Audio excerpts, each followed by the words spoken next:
ieškom keivo. Kokia čia vėliava?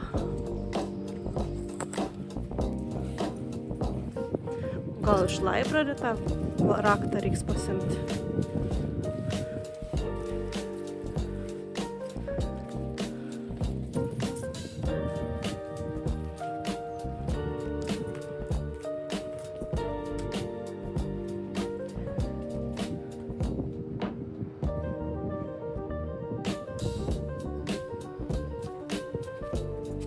Vau, kaip čia fainiai.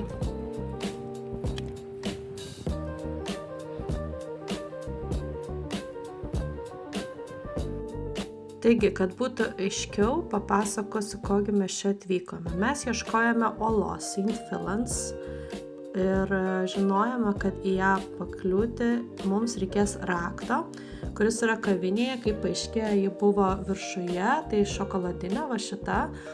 Ir jei įėjus ganėtinai jauku, čia galima atsigerti kavutės, paragauti vairių saldainių ar nusipirkti. Ir iš kasos galima pasiimti raktą, uždus švarus ir palikti 10 svarų depozitą, kurį po to grąžina.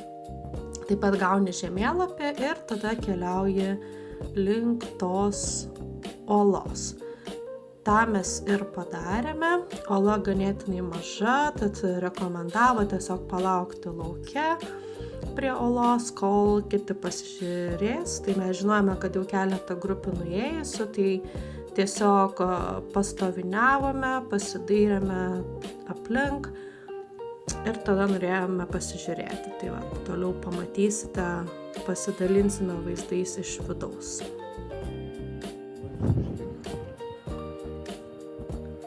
Kas apie šašlykus, o kas apie kaminiuką rūkstantį. Nu, kas čia toksai? Stat.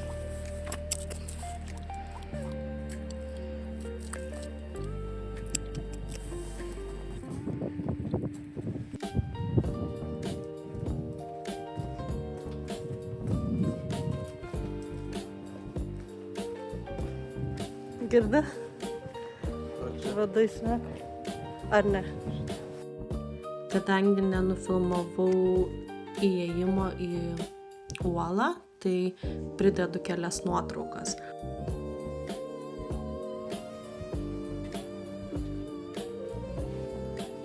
Sakė mural, tai čia turbūt šitas, ir dabar matysim, vaikai šito miestelio padarė iš shells ir kažko dar. Taigi štai šita ola urvas St. Filans Cave. Sakoma, kad šitam urvui gali būti daugiau nei 1200 metų. Jis pavadintas Šventojo Filano vardu, tai buvo senų laikų vienuolis iš Airijos, kuris, kaip manoma, čia gyveno arba meldėsi. Bet vėliau ši vieta buvo naudojama ir visai paprastai. Čia žvejai laikydavo savo daiktus ir krovinius. O dar vėliau urvas tapo susijęs ir su labai tamsia miestelio istorijos dalimi, nes raganų persekiojimo laikais čia buvo kalinamos ir kankinamos moterys. Tai dar sako, į Lyven muziejų reikėtų. Vičerį muziejų. Nors kažkada esam pravažiavę mes jį. Norėčiau, bet jau kitam kartui. Žodžiu, gyvendavo ir laikydavo stoką.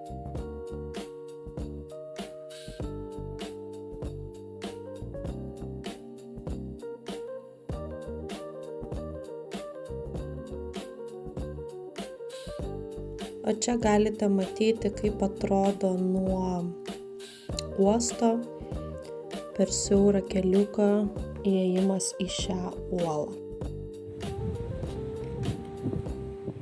Matei kokiais kutosiukais?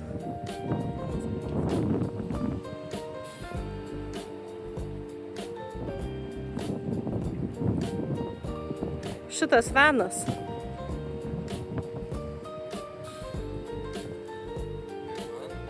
Jo. Nu, gal dar spėsim į bunkerį? Nori į bunkerį?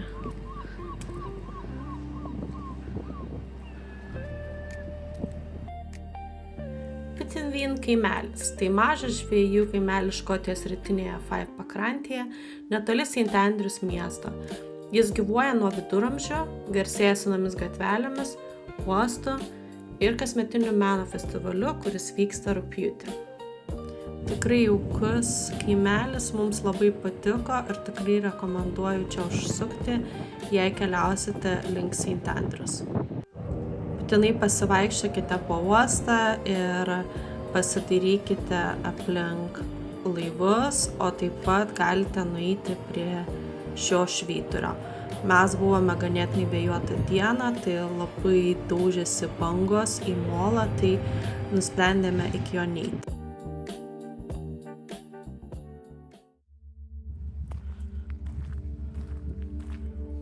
Atvykom į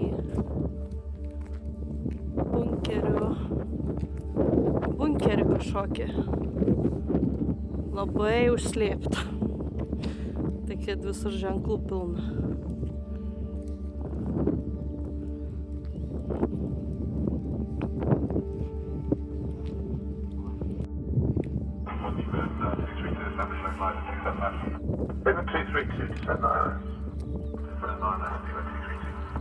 Shuttle 14 Papa turn right, heading 180.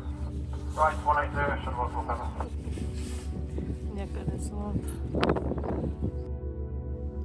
Jei lankysitės Pittenweem kaimelyje ar važiuosite link St. Andrews, visai netoli yra slaptasis Škotijos bunkeris. Čia mes ir apsilankėme. Kaina nebuvo pigi, apie 20 svarų žmogui ir neįleido šuniukų, tai teko stautui pabūti mašinai su atidarytu langu. Bunkeris išties patiko, esame buvę Albanijoje keliose, tai čia tikrai daugiau pamatėme negu ten. Taigi šiek tiek apie šį bunkerį. Tai slaptas požeminis karinis bunkeris Škotijoje. Jis buvo pastatytas per šaltojo karo laikus, kad būtų galima stebėti ir valdyti šalies gynybą grėsmės atveju. Bunkeris buvo sukonstruotas po žeme su specialiomis komunikacijų sistemomis, kad galėtų veikti net griaunant viršutiniams sluoksniams. Šiandien tai muziejus ir turistų vieta, kur galima pamatyti, kaip atrodė slaptos karinės operacijos viduje tuo metu.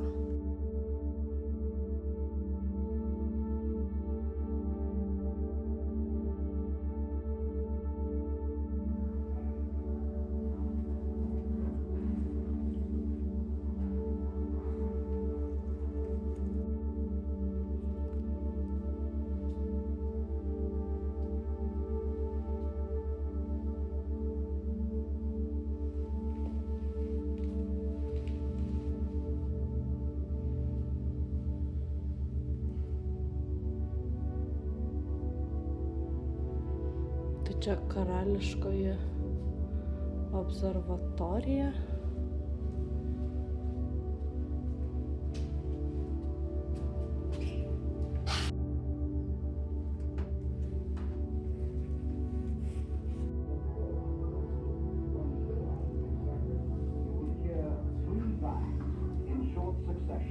They will be sounded by means of maroons like this. Įdomus faktas, kad čia yra susituokusi viena pora, tai darbuotoja šios vietos ir žvejys iš netoli esančio kaimelio.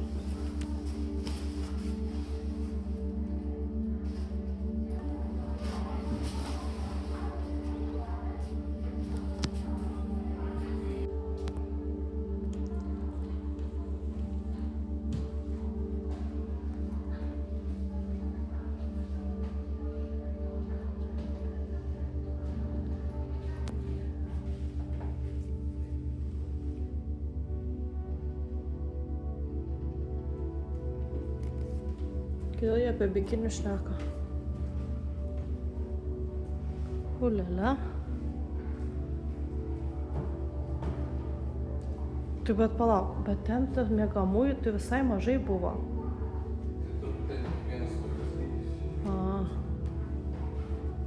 Čia kažkur driftina?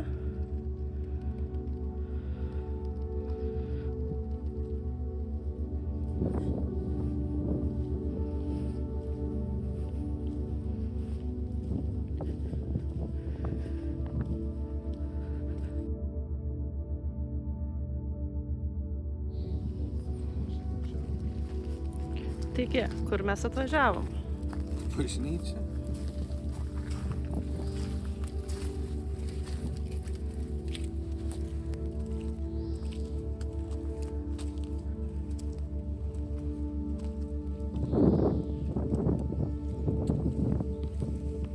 Kas čia, čiobreliai? Pasakyk, botanikė, kas čia?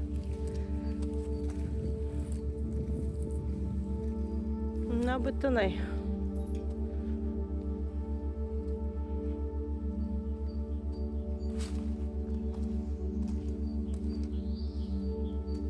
James Burns, London.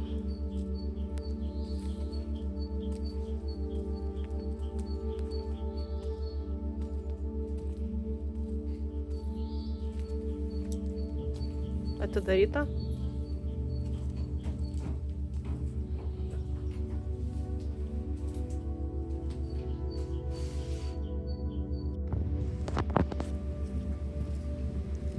Atvykom į Dunino Den.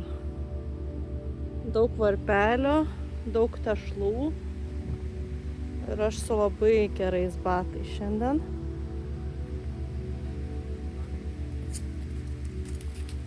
Atsargiai.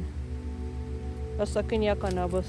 Čia biški primena kaip Devil's pulkvietė, ne? Aš manau, iš vienos pusės ir didelis. Deja, bet į apačią nelipame, nes buvo labai slidu, tad reikės čia grįžti, bet čia keli vaizdai, kas yra apačioje.